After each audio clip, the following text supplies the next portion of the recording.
Hi there, this is IS James. Welcome to my channel Concept to Speak Well. Dear friends, in this video I'm gonna teach you future tense and future tense का definition and identification and types यानी kinds क्या क्या होते हैं वो मैं previous video में बता चुका हूँ। यदि आप चैनल पर नए हैं तो जाकर उन वीडियोस को देख लें। And let me tell you कि मैं present tense and past tense पूर्ण रूप से समाप्त कर चुका हूँ एंड साथ ही चैनल को भी सब्सक्राइब कर दें। तो आज हम लोग प्रेजेंट टेंस के जो 4 प्रकार होते हैं, टाइप्स होते हैं, उसमें से सबसे फर्स्ट यानी फ्यूचर इंडेफिनिट टेंस या सिंपल फ्यूचर टेंस कहते हैं, उसको देखेंगे एंड उसको एग्जाम्पल के साथ देखेंगे, एक एक स्ट्रक्चर्स के साथ पढ़ेंगे step by step so that आपको अच्छा से समझ में आ जाए। तो चलिए without wasting any time let's get started. आज हम लोग पढ़ेंगे सिंपल फ्यूचर टेंस या इसी को फ्यूचर इंडेफिनिट टेंस कहते हैं, सिंपल फ्यूचर टेंस। आइए सबसे पहले जान लेते हैं कि सिंपल फ्यूचर टेंस कहते किसको हैं। फ्यूचर टेंस तो हम लोग समझ चुके हैं कि जो कार्य या घटना घटित होगा वो भविष्य काल में होगा यानी आने वाला समय में होगा, उसको हम लोग डिफ़ाइन करते हैं किससे, फ्यूचर टेंस से। लेकिन फ्यूचर टेंस में जो सिंपल फ्यूचर टेंस होता है उसमें किस प्रकार का वाक्य होगा एंड उस वाक्य का आइडेंटिफिकेशन क्या होगा यानी उसका पहचान क्या होगा, उसको भी हम लोग एक एक करके देखेंगे। तो आइए सबसे पहले इसका शॉर्ट सा डिफिनेशन देख लेते हैं। The tense which shows the future event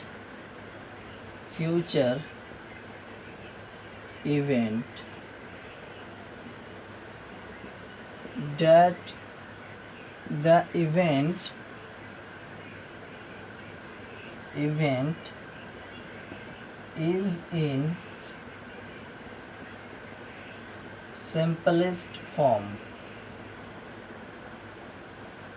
or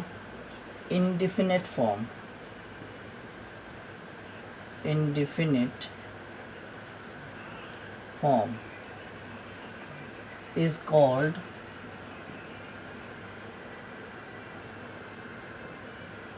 future indefinite tense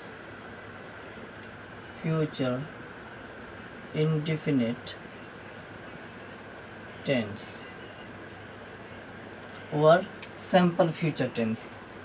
ये छोटा सा डेफिनेशन है, मतलब परिभाषा है कि सिंपल फ्यूचर टेंस कहते किसको हैं।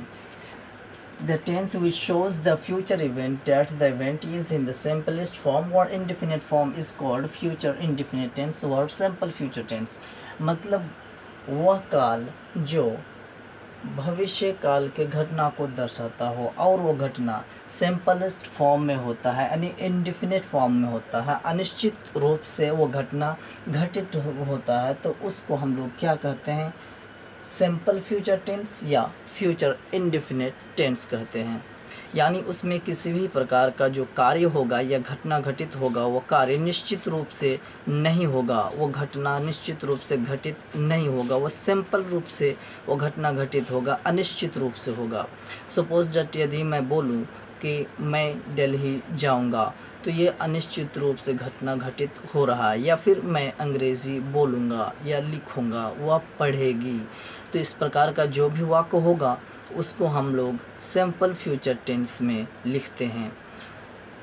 आइए अब इसका हम आइडेंटिफिकेशन देख लेते हैं, यानी वाक्य को देखकर आप कैसे पहचान सकते हैं, कैसे आइडेंटिफाई कर सकते हैं कि ये वाक्य हमारा सिंपल फ्यूचर टेंस का है या फ्यूचर इंडेफिनिट टेंस का है। नाम में कन्फ्यूज़न नहीं है, डबल नाम यानी सिंपल है एंड इंडेफिनिट। सिंपल भी वही चीज़ है एंड इंडेफिनिट भी वही चीज़ है, यानी सिमिलर है, बोथ आर सिमिलर। तो आइए इसका आइडेंटिफिकेशन देख लेते हैं। आइडेंटिफिकेशन मतलब पहचान, आइडेंटिफिकेशन। इसका पहचान क्या होगा कि जिस वाक्य के अंत में, जिस वाक्य मतलब सेंटेंस, जिस वाक्य ब्रैकेट में सेंटेंस लिख देता हूँ मैं, सेंटेंस, जिस वाक्य के अंत में यानी in the end of sentence, Hindi में होगा जिस वाक्य के अंतिम में गा गे गी लगा रहे तो वह वाक्य या सेंटेंस किस में होगा? सिंपल फ्यूचर टेंस में होगा। लगा रहे तो वह वाक्य सिंपल फ्यूचर टेंस में होगा। सिंपल फ्यूचर टेंस में होगा। ये हमारा आइडेंटिफिकेशन है। यानी कभी भी किसी भी वाक्य को, किसी भी सेंटेंस को अगर देखें कि वाक्य के अंत में यदि गागेगी लगा हो, सिंपल सा, रहा के साथ गागेगी नहीं होना चाहिए, है ना। चुके के साथ गागेगी नहीं होना चाहिए, बस सिंपल से गागेगी। जैसे कि मैं जाऊंगा, यदि मैं बोलूं कि मैं जा रहा हूँगा, मैं जा चुका हूँगा, तो ये फिर अलग हो जाएगा। जस्ट सिंपल यानी इंडेफिनिट, अनिश्चित रूप से इसमें कार्य होगा। मैं दिल्ली जाऊंगा, मैं लिखूंगा, वो खाएगी, वो जाएगी, इस प्रकार का जो भी वाक्य होगा सिर्फ गागेगी वाक्य के अंत में आ रहा है, तो वह हमारा वाक्य किस में बनेगा? सिंपल फ्यूचर टेंस में या फ्यूचर इंडेफिनिट टेंस में बनेगा। तो आइए इसका हम स्ट्रक्चर की तरफ चलते हैं। सबसे पहले सबका स्ट्रक्चर्स वैसे ही है, यानी 6 टाइप्स में मैं स्ट्रक्चर्स को बांटा हूँ, affirmative, negative, interrogative and interrogative negative. उसी प्रकार से इंटेरोगेटिव का जो पार्ट्स हैं, यानी WH question and WH question negative. आइए इसका एक उदाहरण देख लेते हैं। यदि मैं बोलूँ कि वह अंग्रेज़ी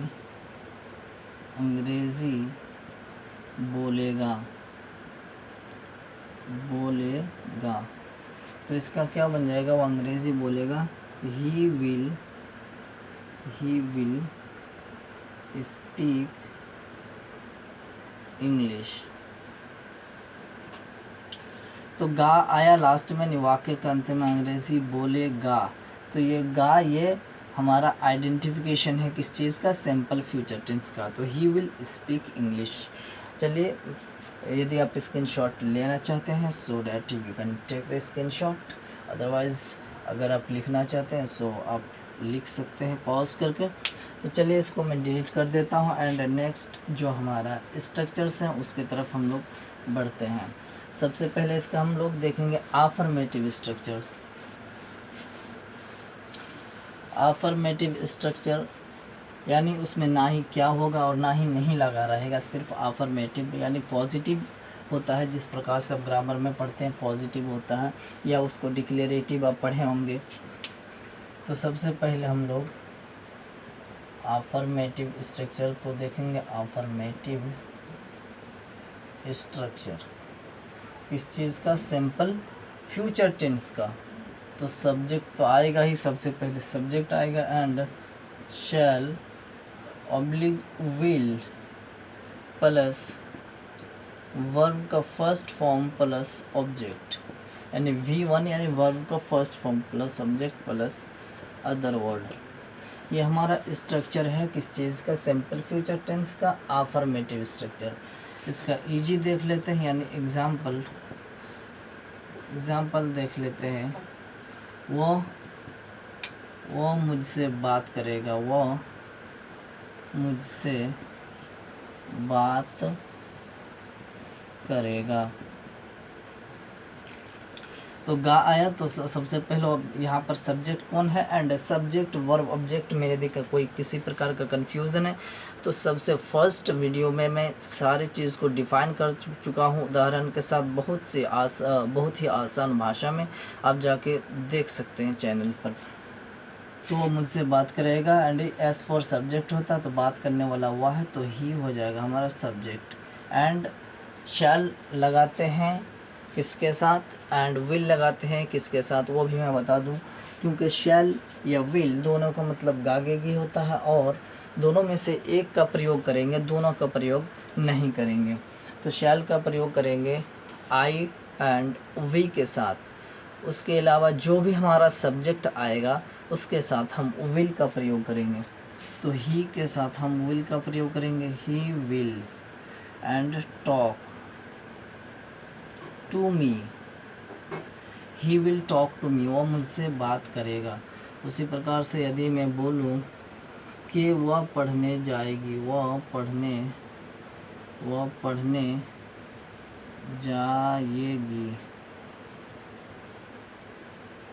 वो पढ़ने जाएगी, तो इसमें देखिए कि इसमें क्या है, डबल वर्ब है, यानी जाना भी वर्ब है और पढ़ना भी वर्ब है, यानी रीड भी वर्ब है एंड गो भी वर्ब है, लेकिन दोनों में से लगाएंगे कौन। तो इसमें कंफ्यूज बिल्कुल नहीं होना है। इसमें आपको सबसे पहले देखना है कि सब्जेक्ट के बाद आपको विल का प्रयोग कर देना है, इसलिए कि शी का प्रयोग हो रहा है, एंड वर्ब का कौन सा फॉर्म, फर्स्ट फॉर्म लगाना है। लेकिन अब गो लगाएंगे या फिर रीड लगाएंगे, तो आप काम कौन सा सबसे पहले कर रहे हैं, पहले आप जाएंगे and after that you will read, आप पहले जाएंगे उसके बाद आप पढ़ेंगे। तो सबसे पहले जाना इज़ अ मेन वर्ब, यहाँ पर जाना मेन वर्ब है हमारा, तो क्या बन जाएगा, शी एंड विल, उसके बाद गो लग जाएगा and to read, she will go to read, now this sentence is completed. इसी प्रकार से जो भी हमारा वाक्य होगा उसको हम इजीली बना सकते हैं इन स्ट्रक्चर्स की मदद से। अब नेक्स्ट जो हमारे स्ट्रक्चर्स हैं वो है नेगेटिव स्ट्रक्चर, यानी नकारात्मक वाक्य होता है उसमें, जिसमें सिर्फ और सिर्फ नहीं जुड़ा रहता है, अदरवाइज स्ट्रक्चर हमारा सेम रहता है, सिर्फ इसमें नोट जुड़ जाएगा।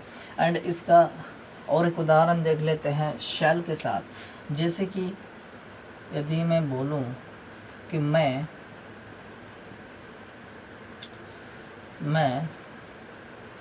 हिंदी लिखूंगा, मैं हिंदी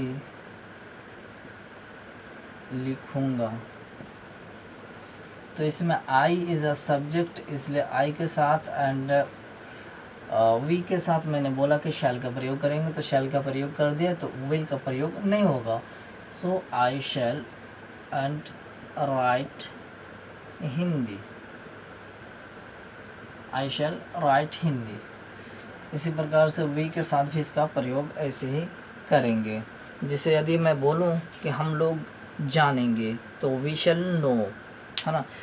बट स्पीकिंग में, कन्वर्सेशन में अक्सर हम लोग विल का ही प्रयोग करते हैं, चाहे वो आई हो या ही हो या वी हो या शी हो या फिर दे हो, है ना, इट हो, उसके साथ हम अक्सर मोस्ट ऑफ टाइम क्या करते हैं, विल का ही प्रयोग किया जाता है। तो चलिए इसका हम लोग अब नेगेटिव स्ट्रक्चर्स देख लेते हैं। सिर्फ और सिर्फ इसमें नहीं जोड़ देंगे, अदरवाइज़ जैसे मैंने बताया कि ये क्या है कि स्ट्रक्चर हमारा सेम रहेगा, नेगेटिव स्ट्रक्चर। तो चलिए सबसे पहले सब्जेक्ट एंड उसी प्रकार से शैल विल का प्रयोग कर देते हैं, शैल ऑब्लिक विल, एंड उसके बाद नोट, उसके बाद V1 plus OBJ means object, and उसके बाद अदर वर्ड। अब इसका एग्जाम्पल भी देख लेते हैं हम। जैसे कि उसी एग्जाम्पल के साथ मैं बोल सकता हूँ कि वह स्कूल नहीं जाएगा, वह स्कूल, उसके बाद नहीं जाएगा, तो इसमें नहीं आया यानी नेगेटिव स्ट्रक्चर से बनेगा, तो ये क्या बन जाएगा, ही बन जाएगा, क्योंकि he is a subject, and उसके बाद विल का प्रयोग करेंगे, ही विल, एंड नोट है तो नोट जोड़ देंगे, and go to school, he will not go to school. उसी प्रकार से यदि मैं बोलूं कि मैं आपसे बात नहीं करूंगा, मैं आपसे बात नहीं करूंगा, मैं आपसे बात नहीं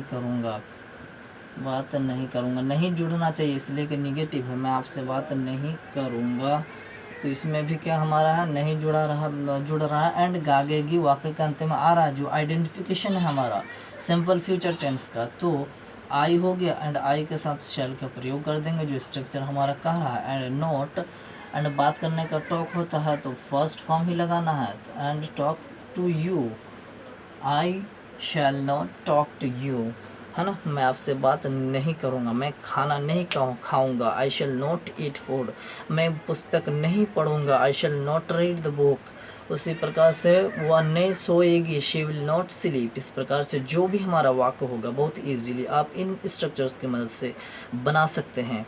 तो आई होप दोस्तों आपको समझ में आया होगा। एंड फिर से मैं बता दूं कि यदि आप चैनल पर नए हैं तो जाकर उन वीडियोस को देख सकते हैं। एंड आज के वीडियो में बस इतना ही काफ़ी। यदि आप चैनल पर नए हैं तो लाइक करें, शेयर करें and don't forget to subscribe my channel and press the bell icon so that जो भी नेक्स्ट वीडियो अपलोड करूं आपको नोटिफिकेशन तुरंत मिल जाए एंड उसका लाभ उठाए। सो आज के वीडियो में बस इतना ही काफ़ी। See you in the next video. Till then bye bye.